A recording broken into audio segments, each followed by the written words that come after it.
So I've been reading light novels actively, basically every single day for 2.5 years now. Before that, I didn't really read light novels at all.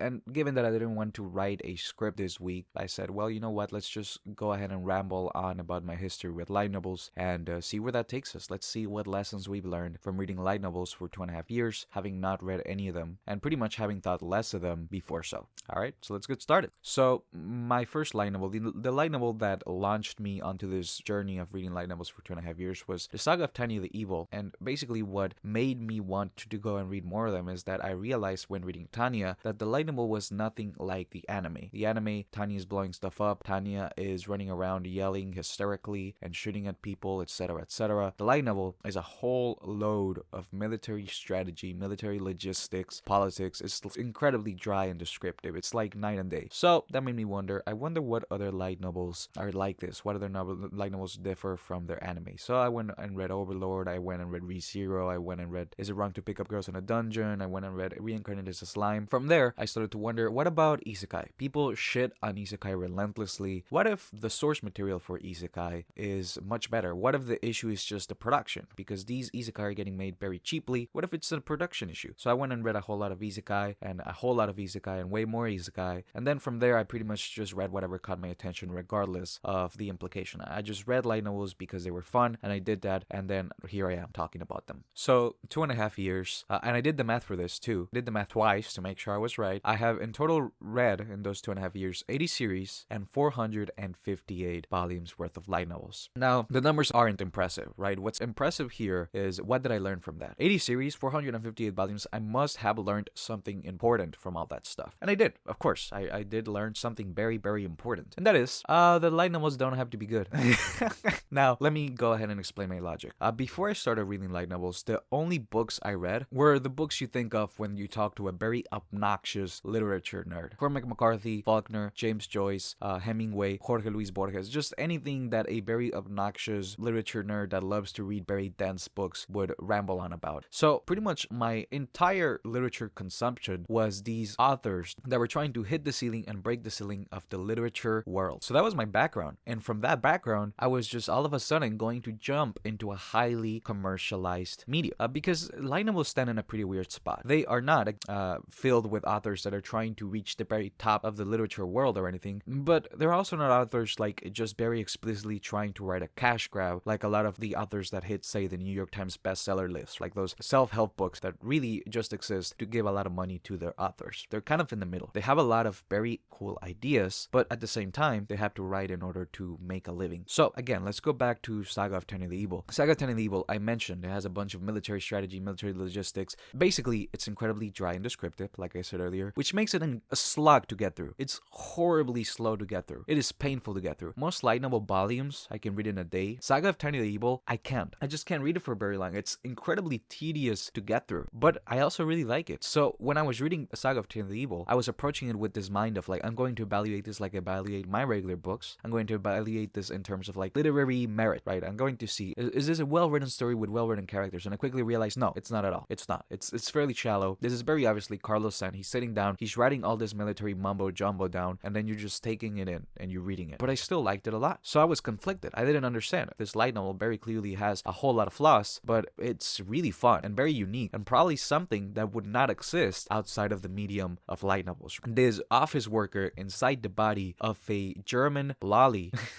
that is psychopathic and sociopathic, that is stuck in the front lines of this war, that is having to constantly one-up a literal god. It's like this amalgamation of a lot of very interesting ideas that formed what is Saga of Tanya the Evil. And of course, it's a bestseller, right? Like the author sold a whole lot. The anime, for all its differences, is incredibly popular. So from there, I started to see something pretty unique about light novels, and that is that they are very much about ideas. I know that sounds very stupid because everybody might say, oh, well, everything is about ideas. But think about this for a sec. A manga and an anime has something going for it, which are visuals, which means that you don't actually need ideas all that much. Think, for example, and this isn't a knock towards these series, but think, for example, about Demon Slayer, think about Jujutsu Kaisen, think about One Punch Man. The concepts for those series aren't necessarily all that complex, right? The structure as well, we've seen them before to a certain degree. Like it's definitely borrowing from its predecessors, but they're incredibly popular. Why? Because they have very cool moments. They have very cool scenes. They have very cool fights, and the characters themselves are iconic. You think about Demon Slayer, you immediately think of the four lead, right? You think about One Punch Man, you immediately think about Saitama's bald ass head. Same thing with Chainsaw Man. Chainsaw Man is of course a little more unique, but you can't deny that Makima's giant ass that everybody draws in the fan arts, which doesn't really exist in the manga, is part of its success. Of course, I'm playing with that last one. But all this to say that manga and anime has a whole lot going for it in visuals. And light novels don't really have that. They have illustrations, sure, but you can have an illustration every 2 pages. You can't illustrate the entire light novel. That would just turn it into a manga. No, light novel is about words. So unless you are a very professional writer that has beautiful prose, which do exist, Torture Princess, The Faraway Paladin, that is around to pick up girls in a dungeon. All 3 of those have very beautiful prose. You read them and you're like, yeah, this is really cool. I really like what I'm reading right now. I feel really cool just reading this. There are light novels that aren't like that. There are light novels in which the creators are pretty much amateurs, people that haven't really written anything before that light novel. So then, when you have an amateur that is getting published, what is it that these light novels have going for them then? If it's not the prose, if it's not the visuals, what is it that they have going for them? Well, it's the ideas. So we talked about Saga Tiny Evil, then what about something like Torture Princess? Torture Princess is incredibly fun because you have this immaculate balance. You have the very sentimental, cheesy stuff, and then you have on the other side an incredible cartoonish amount of blood. Like there's a part where the female lead is like ripping out her guts from the inside and shit. There's rivers of blood. There's tons of corpses. It's just super over the top. But again, the pendulum swings and we swing right back to very cheesy, heartfelt, emotional scenes. And the fun in Torture Princess is watching that pendulum swing back and forth. For 10 volumes, just watch that pendulum swing from incredibly gory violence to very heartfelt emotions.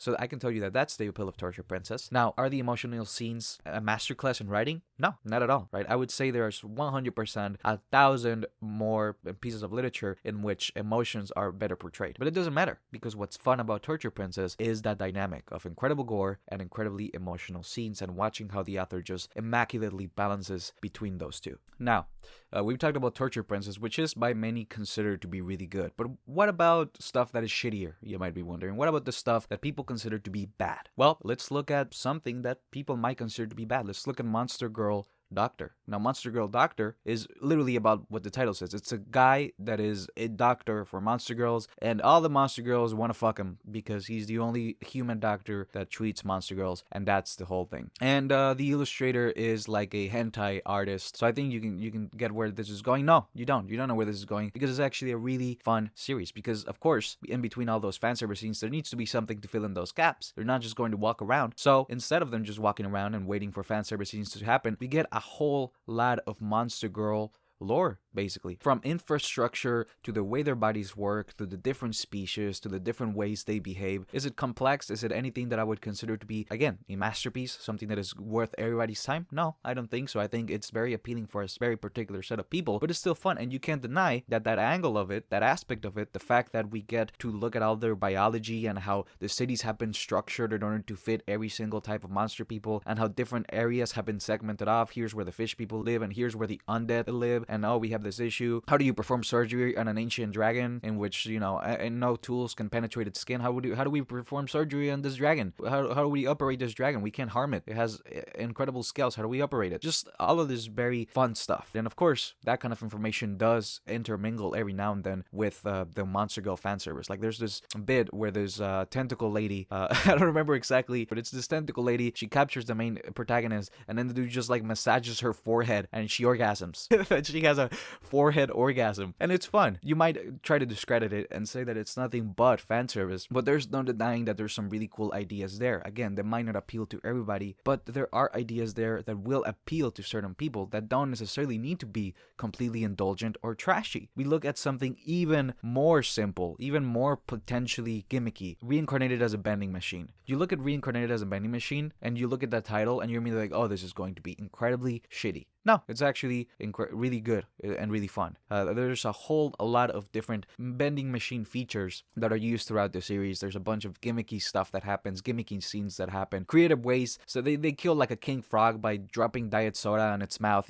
That kind of really fun stuff. Is it a masterpiece? Is it something that would blow your mind? Is it anything that I would recommend to every single living person? No, I wouldn't. But that doesn't mean that we can just discredit it based solely off of its title, right? Because there's clearly stuff in there that is creative, and clearly the author came up with this concept and this idea and said, I want to make this as fun as possible. I want to fill in the gaps for this concept with as much fun stuff as I can. And I feel like that is the biggest lesson that I have learned from reading light novels, is to not discredit these authors just solely based off of the fact that they're writing, say, an isekai, or just because they're writing another rom-com. Because even if the ideas or the concepts seem to be fairly basic, that doesn't change the fact that the medium that they are provided, the medium that is writing, is ripe for just them inserting as many ideas that they want as possible. So even stuff that is seemingly generic at first could potentially have a lot of interesting concepts or ideas. Sometimes it doesn't even need to be that. I have, for example, right here pulled up my light novel list, and I'm looking at the 7s and the 6s. So here in a 7, we have Infinite Dendrogram. Why is the Infinite Dendrogram special? Is it great? Does it have like an incredible writing? No, it doesn't. The appeal of Infinite Dendrogram is that it is a video game world with people that have video game powers, that have video game names, and everything is video game centered, which means everything is kind of badass.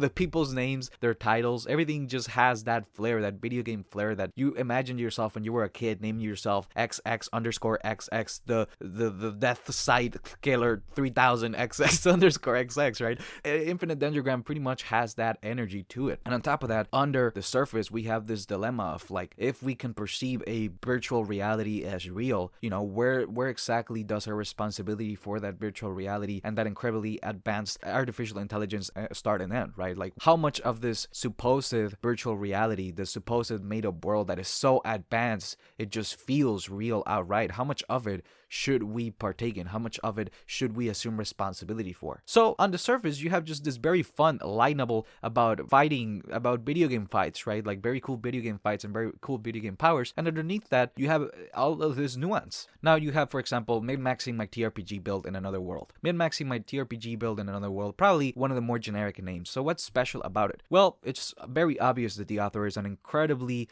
hardcore TRPG fan and has pretty much built this story for it to feel like a TRPG campaign, only narrated, of course, through the author's mind. So in a way, in a very weird way, you have something that should be a fairly straightforward generic isekai that has a lot of these TRPG trappings. It has some pretty complex world building. A lot of the powers that the characters have are like very unique. Like the main character's main power is basically that the skill tree that he levels up the most just gives him invisible hands, and so he learns how to fight with like invisible hands and how to like cushion his falls with invisible hands and how to climb through things with invisible hands. And you have that angle of like exploring every nook and cranny of the world building and the skill building and stuff. The story, pretty generic.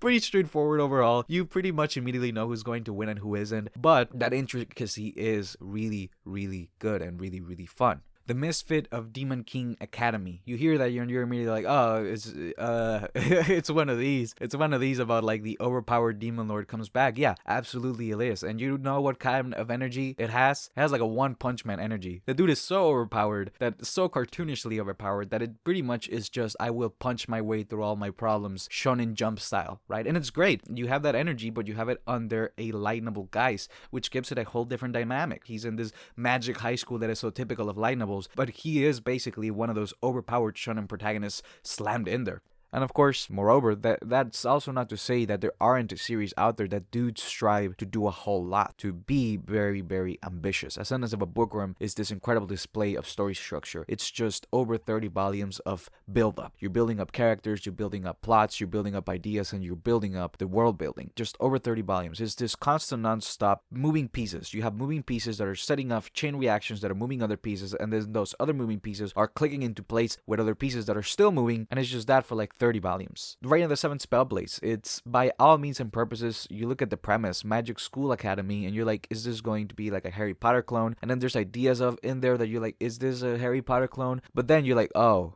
it's not. It's very interesting in a pretty dark way. No spoilers, but somebody gets their hand chopped off and they turn it into like a familiar that walks around Adam's Family style. And the central idea, and what the crux of what makes it really good, is power comes at a price, but the price seems all the crueler when it's pure-hearted teenagers that should be having fun adventures paying it. And there's like way more series that I would consider to be great. Mushoku Tensei, Boogie Pop, The Faraway Paladin, The Apothecary Diaries, I'm in love with the Villainous. There's just a whole lot of them that I would consider to be just great books in general, not just light novels. But all this to say is that whether they be good, whether they be bad, whether they only have interesting ideas, whether they only have one interesting idea, I think what I realized after 80 series and 2 years of reading light novels is that there are people there. Just like with manga, just like with the people that put together anime, there's always going to be somebody there. But what differentiates light novels is that this is a written format. That what it can't pick up the slack through visuals, it can't pick up the slack through really cool fight sequences. So it needs to pick up the slack through its ideas. And a lot of these, again, whether they be bad or good or okay, most of them will have those unique ideas in there. And I think it's doing a disservice to just the medium in general to dismiss a lot of them as just like, oh, that's just another isekai. Oh, look at the dumb title. Reincarnated as a vending machine. What a dumb title. I just think it's not in our best interests to dismiss stuff like that, because a lot of those series could potentially be really good. You never really know. All that to say, the writing this book is hard. Why didn't you write a book, huh? Go write a book. See if you can do it. You can't. That's it. Later.